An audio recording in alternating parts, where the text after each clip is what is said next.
dubbii social media gubbaarra olii gad deemaa jirtu keessaafuu tan seenaa jinjimoodhaa dhiyoo tana viidiyoo isiin Facebook irra gadhiiste irratti warreen gartee seenaa jinjimoodhaa hin beekne micciyoo gartee na duuba gartan tana egaa isin hundinuu gartee cinaan keessan ni beektan jeetiin abdaddaa garuu viidiyoo isiin gadhiifte keessaafuu viidiyoo kana keessatti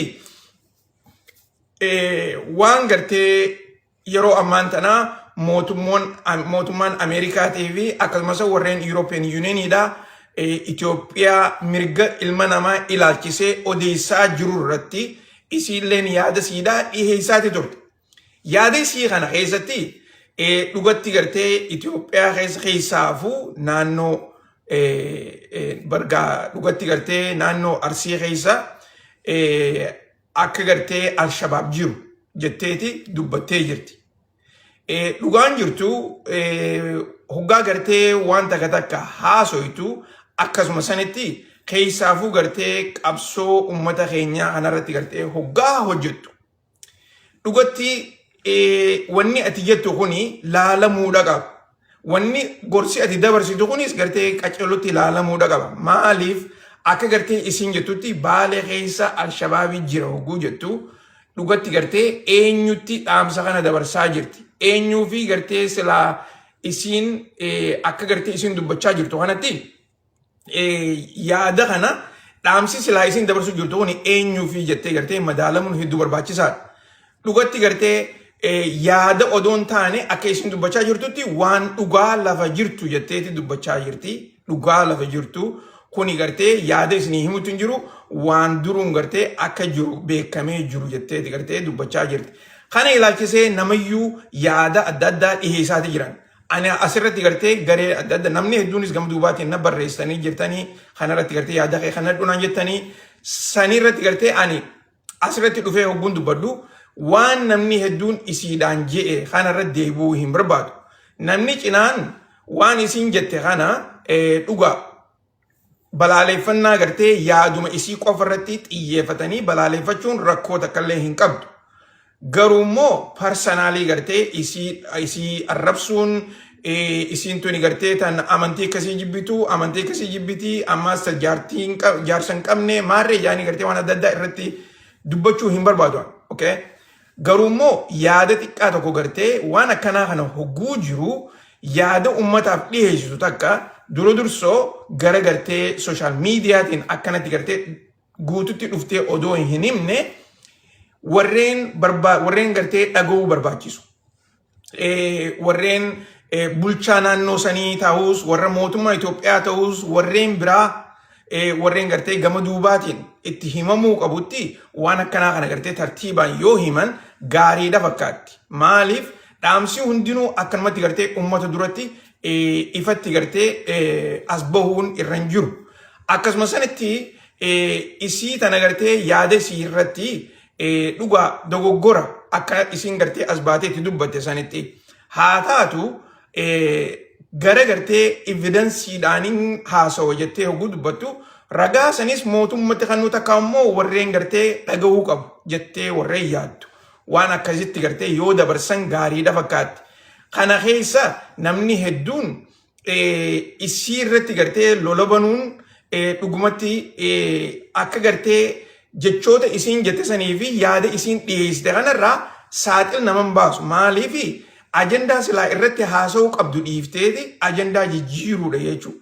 Isii arrabsuun takka agartee waan isii akkasii isii duumaanuu gartee hoggaa gartee waa hojjettu dogoggora ni goota. Dogoggorri waanuma jiru.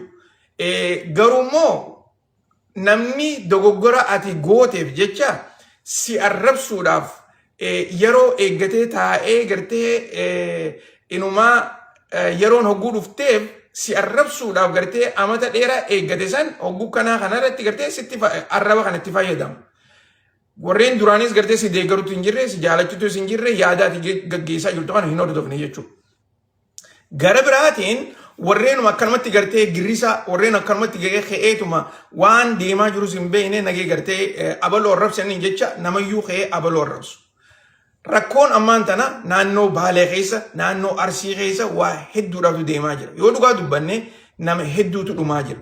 Namni kuni gara amantiitiin dhumaa jira, gara lafa saaminsaatiin dhumaa jira, namni keenya qabeenya isaaniitirraa buqqa'aati jira. Ajendaa akkanaa kanarratti illee gartee xiyyeeffachuu dhiifneeti dhugatti gartee waan isin dubbatte kanarratti xiyyeeffachaa jira. Amma yoo viidiyoo laaltan warreen biyya keessaa haasawaa jiruu fi warreen biyya alaa keessaa haasawaa jiru irra hedduun isaanii rakkoo ummata keenya qabattee jirtu kana dhiisaniiti waan isin haasoyte kana qubbaarra qofarratti gartee xiyyeeffachaa jiran. Kun egaa dhugumatti gartee dogoggora. Yaanni isin jette san dogoggora dogoggora.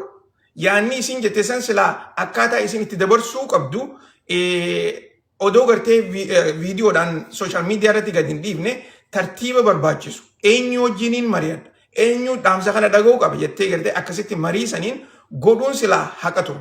Okay? Kanarratti namni dogoggora godhaa ni beekna. Dogoggora isin gooteef jecha nuti arraan tana dhagaa isii irratti hin harru. Okay? Isin tuni dhugatti gartee nama shamarree takka nama shamarran Oromoo keessaa haalaan hojjechaa jirtu. Wanni isin hojjettu irra hedduun isiidha. Oromoon gartee rakkoo keessa jirtu keessaa akkaataa isin itti baatu takka gartee hojii aktivistummaadhaatii hojjechaa jirti. Tana keessatti gartee irra xiyyeeffachuurra dhugatti gartee isuma sanuu gorfachuutu irra wayyaadha fakkaatti. Okay?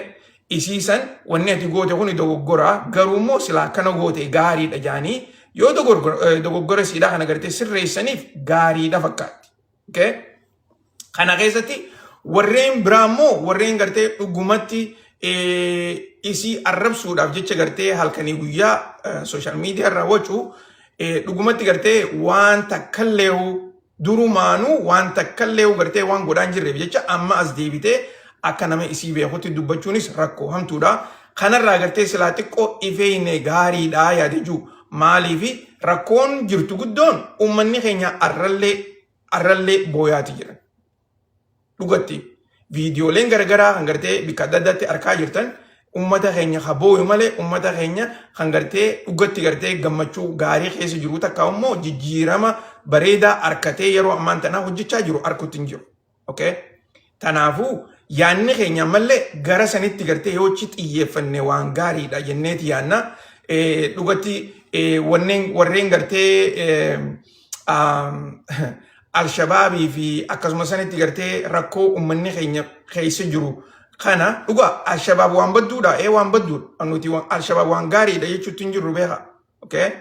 Ammoo Al-Shabaab baala seenee jira ragaatu jira hogguu ja'an ragaa qabaannaan tartiiba silaa gartee jala deeman san jala deemuutu irra wayyaa. Okay? Takka san tatti aantu lolli gartee gara hundaanuu ajendaa silaa namni irratti xiyyeeffachuu qabu dhiisanii ajendaa biraa gartee akka ajendaa gurguddaadhaa godhanii irratti gartee yaa'ii uumuu fi maqaa arrabsu nama arrabsuu fi kun waanuman taane isiniin jechuudhaaf. Okay? Tana gartee akkasitti quba qabaaddaadha. Tatti aantu taniin gartee irra deebi'ee isiniif himuu barbaadu ta gartee irraa haasa'uu qabnu ibsa mootummaan Ameerikaadhaa guyyaa kaleedhaa garee shororkeessituu TPLF irratti baafte. Akka gartee mootummaan Ameerikaadhaa gara isaaniitiin jechaa jiranitti mootummaan Ameerikaadhaa garee shororkeessituu TPLF tana keessaafuu eega gartee nuti yeroo dheertuu irratti hojjennee nagee Itoophiyaadhaa fi isaan jidduutti buufne ammaan tana deebi'anii gara lolaatti achi garagaluun isaanii keessaafuu mootummaa Itoophiyaati wajjin qofa odoon taane naannoo adda addaa keessaaf naannoo akka Tigraay keessatti shororkaa adda addaa gaggeessuudhaaf uummata fixuu inumaa uummata lafarraa buqqeellee odoo gartee lafa isaanii irratti hin deebisne amma immoo lolaaf haareetti qophaa'anii marii nuti irratti hojjenne san tan gartee Pretoria Agreement jedhamtu san diiganii karaa hin barbaachisnetti tarkaanfachuu kana nuti dura dhaabbannaa jechaa jiran. Dura dhaabbachuu birallee dabarreeti warreen TPLF keessa jiruu fi faamilii isaanii keessaafuu gartee warreen aangawoota ta'an akka viizaa argatanii gara Ameerikaadhaa hin dhufne takka immoo viizaa restriction waan jedhaniin irra keenyeeti jirra jechaa jiran. Kana keessatti warreen yaada mootummaan Ameerikaadhaa baafte kana Jawaaris gara isaatiin yaada gartee isatti mul'ate barreesseeti jira. Jawaar akka isaatti akka yaada isaatti wanni Ameerikaan baafte kuni nagaya TPLF fi mootummaa federaalaa jidduu hin fidu. Inumaatu mootummaa garee TPLF tana akka gartee isaan mootummaan Ameerikaadhaa gara mootummaa federaalaa cinaa dhaabbattee isaanitti gartee yaa'ii bantee takkaa'u gartee moggaa isaan baaftetti fudhatama. Wanni kanaa kuni poolitikaa biyyattiidhaatiif waan gaariidhaa miti.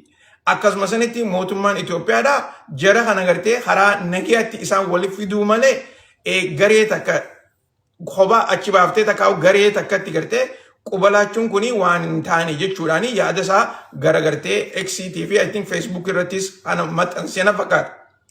Dubagaa yaada kana ilaalchisee mootummaan gareen TPLF gama isaaniitiinis reefuun tana ibsa addaa baasaniiti jiran.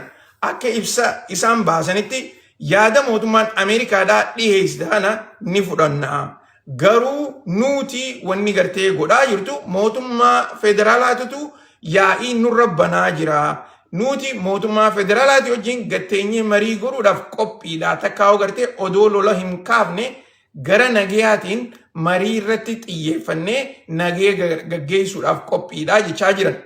Garuu qabxii guddoon gartee mootummaan Ameerikaadhaa dhiyeessite akka jettutti gareeleen tun gareen warra TPLF waliigaltee nuti qopheessine tan Pretoria Agreementii tajaaniin san diiguu isaaniitiidha. Mariin san odoo tartiiba qabduu akkaataa itti yoo rakkoon jiraatte furmaanni itti argamu odoo jiru gareen TPLF tuni arraan tana waraanaan hidhattee waraana isaanii qopheessanii mootummaa federaalaati wajjin akkasuma san qophiilee adda addaa ta'e isaan Tigraay keessa gaggeessanii waliin mootummaa federaalaatiin gara lolaatti achi gargaluun kuni makaanizimii takkaa'u gartee qabee marii duraan Pretooriyaatti hojjetame san yoo rakkoon jiraatte akkaataatti furmaata godhan diiguudhaanii amma gara lolaa garagalaa jiran jaaniiti gartee mootummaan Ameerikaadhaa yaada isaanii dhiyeessaa jiran. Kana keessatti namni tokko tokko immoo yaada addaa tokko barreessaati jiran.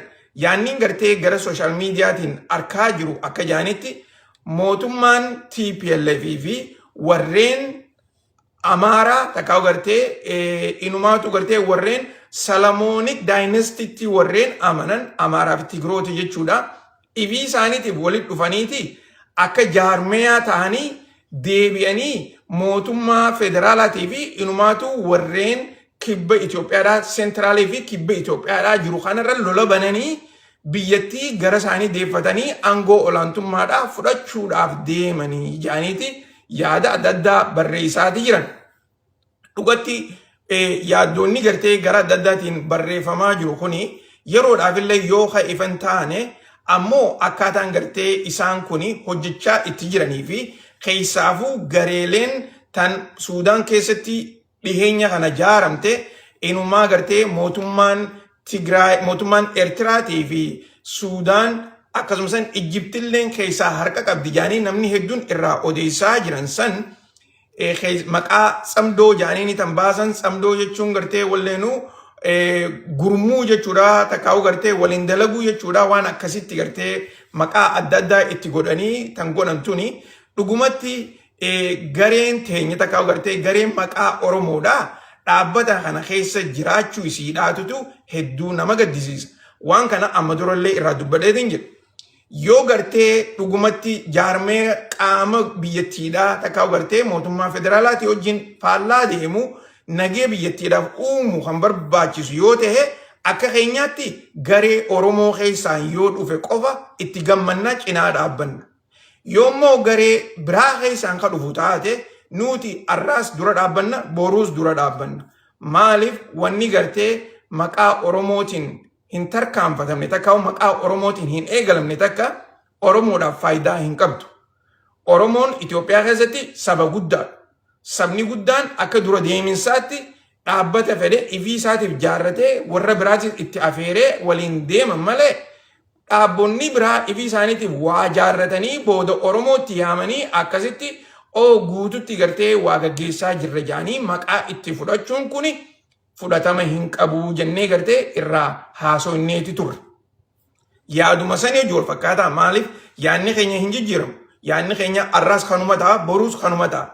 Dhaabbanni fedhee yoo haa ta'an. Fedhan dhaabbata poolitikaadhaa paartii poolitikaa biyya keessa jirtus haa taatu.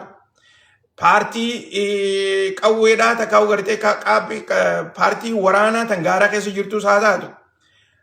Wannummaan feetee gartee maqaa Oromootiin yoo hasossootu taate ifii isaaniitiif dura deeminsaan waan fedhan jaarratanii maqaa saniin akkasitti yoo gartee uummata Oromoo biratti as ba'an uummanni Oromoodhaan ni deeggara.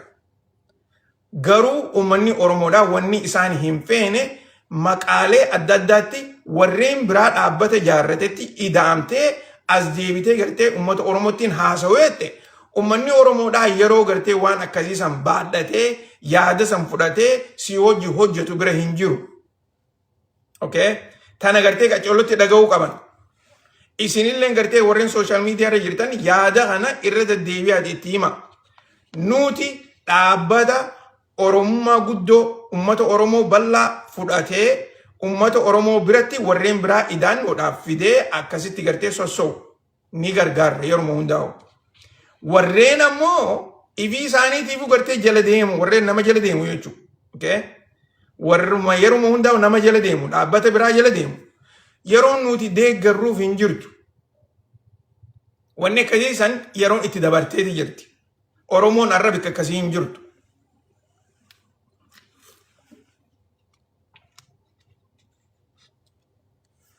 Isin galtee waan isin jechaa jiru qaceelloo dhageeffadhaa waan isin himaa jiru.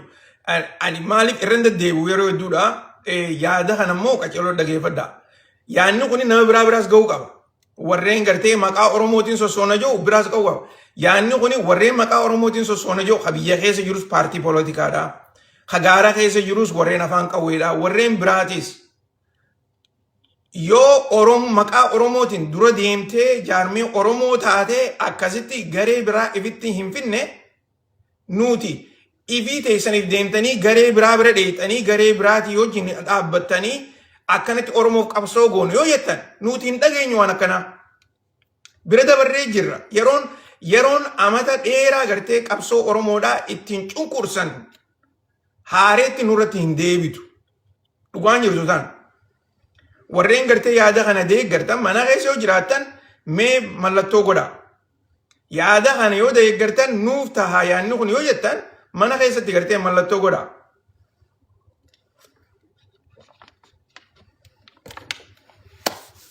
Dhugaa irratti hojjechuutu gaarii. Amma fakkeenyaaf warrummaan gartee jaalmarroodhaan deeggaramu warri gartee gaara keessa jiru kuni amata torba gaara keessa jiran. Amata torba. Okay? Amata torba. Ilaa hangam takka gartee qabsoo Oromoo tana takka fuulduratti hin tarkaanfachiifne. Yoo takka ammoo nuuf hin geenye takkaa'uu dadhabnee jirra jaanii dhiisanii biraan deemne amata torban kana keessatti waan takka ta'isaan gartee injifanne kuno Oromoodhaaf tana goone jirra jaanii dubbatan yoo jiraatte irratti haasofna. Garuu immoo rakkoon gartee ammallee gaara keessaa uummata keenya irratti dhufaa jirtu. Rakkoon kutaalee adda addaa keessatti uummata keenya irra dhufaa jirtu. Uummatuma keenya rakkoo hamtuu fuulduraatiif saaxilaa jirti. Kana keessa mootummaanis isin abaloojii dhaabbatan isin wanni jaaniituma gartee uummata keenya rakkoo hamtuu irra kaayaa jira. Inumaatu gartee amma dura deeminsaan lafa saaminsi gartee mootummaan tuni uummata keenya irra gaggeessaa jirtu dhugaa isin hin jaa. Yeroo gabaabduu keessatti uummanni keenya beela hamtuutu uummata keenya qabachuudha ta'a. Kana gartee hin raanfatina. Uummanni keenya akkamiin rakkoo tana keessaa bahuu qabarratti gartee yoo hin hojjenne kunigaa waan humna takkittii qabdu saniin itti hojjettee waan dandeessu godhuun. Amata torba keessatti jijjiirama tokkollee kan hin finne waan amma mootummaa rakkoon uummata qabattee jirtu laala. Mootummaan aangoorra jirtu amata 8 keessatti uummata keenyaaf rakkoo malee gaaroominni nageenyi isaan lafarratti gartee uuman tokkollee nu hin jiru. Kana irraa haasofneeti jira. Akkasuma sanitti warreen gaara keessa jirus nageenyi uummata keenyaaf isaan uuman nageeyaatu jira. Amma fakkeenyaaf naannoo Tigraay ilaala. Jaalannuus haa jibbinuus garuu xiqqeenya illee yoo taate naannoo Tigraay keessa nageenii ni jira. Hanqa tokkollee taatu. Maaliif? Gareen TPLF tuni humna siidhaatiin humna gartee walitti sussuubbatteen aangaa'ota ol aanaa biyya san keessa ta'aniiti akka barbaadanitti naannoo san gaggeessaa jiran. Okay? Yeroo Geetaachoo Raddaa bulchaa jirus, yeroo Taaddasee Warradee bulchaa jirus, warreen gama duubaatii biyyattii gaggeessaa ture TPLFum kana isinii himeetiin ture. Geetaachoo Raddaadhaa fakkeenya. Taaddasee Warradaa inumaatu Geetaachoo Raddaa daran warra gartee TPLF hojjechaa jiru jee isinii himeetiin ture. Maaliif? Qabeenya gartee mootummaan baajeta jettee TPLF dhiyeessitu, Tigraayiif dhiyeessitu waraana itti yaadachaa jiran. Inumaatu sanbira dabraniiti waraana isaanii akka gartee marsenarii takkaa gartee waraana daldala waraanuma biizinasatti jijjiiraniiti Suudaan keessaa waraanni isaanii garee Alburhaanii hojii dhaabbatee garee Hamdaan Dagalooti wajjin wallolaa jiran. Okay? Kana jechuun waraana horiidhaanii gurguraa jiran jechuudha. Daldala waraanaati wanni isaan dalagaa jiran. Eenyu kana godhaa jiran? TPLF.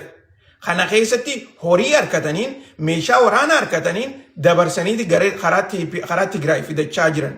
Okay? Dhugaan jirtu kana. Kana gartee miidiyaan biraa isiniin himu mootummaan isinii himuudhaaf hin teessu. Anammoo isiniif hin himu.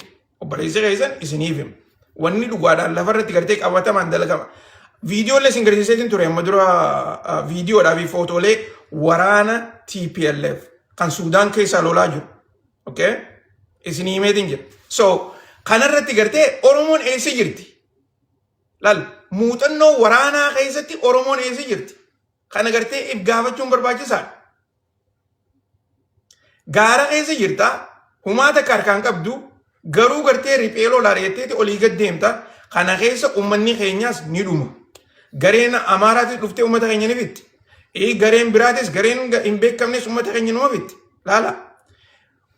Dhumaatiin uummata keenyaa tuni kutaa hunda keessatti deemaa jirti. Miidiyaadha hin qabne malee nuti silaa miidiyaa qabaanne uummanni keenya Oromiyaa keessa qofatti yoo xiqqaate nama kumaa oliitu guyyatti dhumaa jira. Yoo xiqqaate. Okay? Ani maybe xiqqeesseetiin isinii hojjira. Namni gartee oduu dabarsaa jiru hin jiruufi malee silaa dhugatti gartee namni oduu biyya teenya Oromiyaa keessa dabarsu jiraate kumaa oliitu namni dhumaa jira guyyattiin isin jechaa jira beekaa. Qaceeloo dhageeffadhaa waan isinitti himu. Tigraay keessatti arraan tana gartee warreen akkasii nagee qaban, warreen akkasii rakkoo qaban, warreen akkasii damoosa isaanii harkachaa jiran, warreen akkana amma inumaa jaanii miidiyaan isaanii gartee waa hedduu himaa jira. Oromiyaa keessa hayimu tokkollee nu hin jiru. Maaliif uummata keenya kadhumaa jiru, kan manni isaanii gubachaa jiru, kan lafti isaanii saamaa jiru. Arra beekaa, arra lafa isaaniitu saamamaa jira.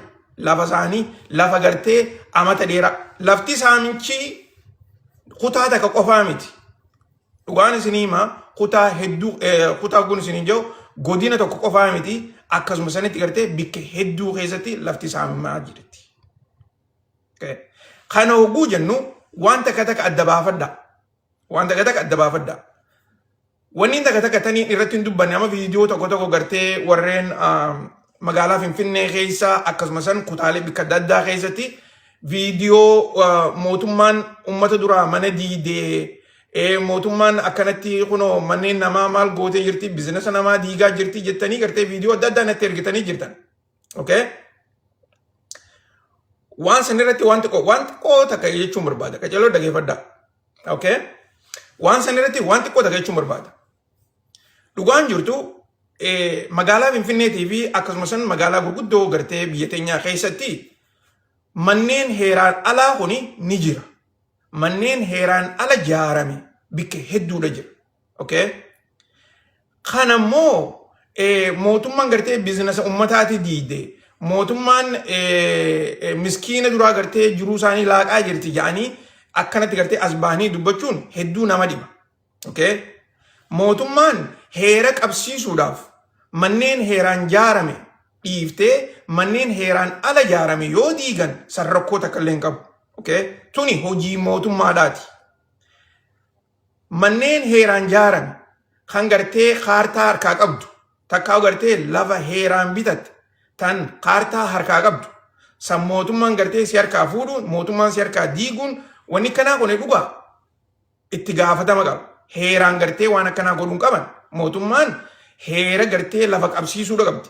Ammoo gaa arraan tana heera horiirraa haasawaa jira. Beeka Itoophiyaa keessaa namni du'eef mana seeraatti dhiyaachuutti hin jiru heera kamirraa haasawin. Dursu adda baafachuun waan gaariidha beeka. Mana heeraan ala jaarattee yoo mootummaan arrasi duraa diide san mana keetii miti durumaanuu heeraan ala jaarame. Ammoo deebitee gartee biyya heeran qabne biyya seeran qabne jennee ni dubbanna. Kan seeraa fi gartee heera irratti yoo xiyyeeffattee dubbatu taate manni diigamu kuni mana gartee kaartaa qabu yoo ta'e. Lafa gartee heeraan mootummaan si kan takka immoo heeraan ati bitattee kaartaa itti baafatte yoo taate rakkoo takka illee hin qabu isaan gartee dhugaa heeraatu diigame. Heeraanii gartee mootummaan heera cabsiti jettee mootummaa gaafachuu dandeessa. Garuu immoo manni ati ijaarratte san gartee yoo heeraa ala kataatu taate manneen ati ijaarratte kuni itti daldalachaa turte garuu immoo heeraan ala yoo ta'e heeraan ala. Kanarratti gartee wanni dubbatan takka illee nu hin jirtu balayyan keenya tanarratti gartee qacellotti waliif quba qabaachuun hedduu barbaachisaadha. Tole gaa karaa itti aantutti ichi dabarra waan biyya teenyaa gartee yoo eegalan jalaa dhaabbachuun hedduu nama dhiba maaliif waa hedduudhaatu deemaa jira. Heerri gartee eegamaan jiru akkumaan isiniin jee wanni nuti gartee mootummaa Dr. Abiy Taamma gartee aangoorra jirtu tana amata 5 as deemu kanarraa wanni nuti isaanirraa eenyu guddoon nagee biyyattii keessatti buusuudha. Akka gartee afaan isaatiin jeetti amma booda maal hojjettaniin nu madaalaati nama barbaadan filadhaadhaa jee dheengadda hogguu bikka gartee bishooftuu irratti hogguu haasoo godhu. Dhuga yaanni keenyaas sanuma. Waan gaariidha jee yaanni keenyaas sanuma. Amma booda nuti wanni itti madaallu amata 5 as deemu kana keessatti mootummaan tuni nagee ummata keenyaaf buusaa jirtiidha. Waan biraatii miti. Ummanni keenya nagee arkachaa jiraadha. Akka amata 8 dabre kana keessatti namni kun lafarraa dhumee lafti namaa saamamtee namni rakkoo hamtuu keessa galee kan gartee nama ajjeeses odoo mana seeraatti hin dhiyaanne. Kan saamamees odoo gartee mana seeraatti nama isaan kana saame itti gaafatama hin arganne. Rakkoo tana keessa uummanni bahuu qabaa jechaa jira. Kiraa sabsaabtummaan qabbanaa'uu qabdi. Malaammaltummaan amma biyya guutuu keessa gartee olii gad deemaa jirtu suni haalaan xiqqaachuu qabdi jennee haasawaa jira. Wanni nuti gartee mootummaa ammaan tana aangoorra jiru itti madaaluu dandeenyu. Amata 5 as deemu kana keessatti nagee uummataaf buusuu. Kiraa sabsaabtummaa takkaa'u malaammaltummaa xiqqeessuu. Namni gartee akka barbaadetti gabbahee hojjechuu. Olii gad deemuu ilmaan isaanii barsiifachuu oomisha isaanii irratti xiyyeeffachuu bar wanni nuti gaafachaa jirru waan gaafatanirraa waan gadhaantiidha waan gurguddoodhaan beeka waan irraa gadiiti.